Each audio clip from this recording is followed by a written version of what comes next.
இந்த கொஸ்டினில் ஒரு திண்ம நேர்வட்ட கூம்பின் கன அளவு சொல்லி கொடுத்துருக்காங்க. ஸோ திண்ம நேர்வட்ட கூம்புனா இது தான், இந்த வரைஞ்சிருக்கும் பார்த்தீங்களா, இதான் ஒரு நேர்வட்ட கூம்பு. அதோட கன அளவு சம் அமௌண்ட்டு கொடுத்துருக்காங்க.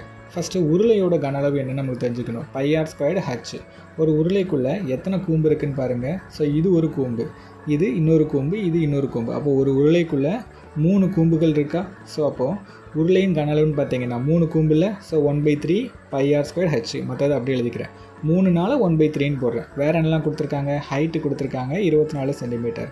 கூம்போட ஆரம், ஸோ அது வந்து கேட்டிருக்காங்க, என்னென்னு கண்டுபிடிக்கணும்.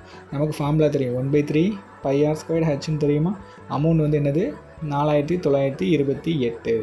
ஓகே, இப்போ என்ன பண்ண போகிறேன், 1/3 இதுக்கு பதிலாக 22/7 எழுதிக்கலாமா.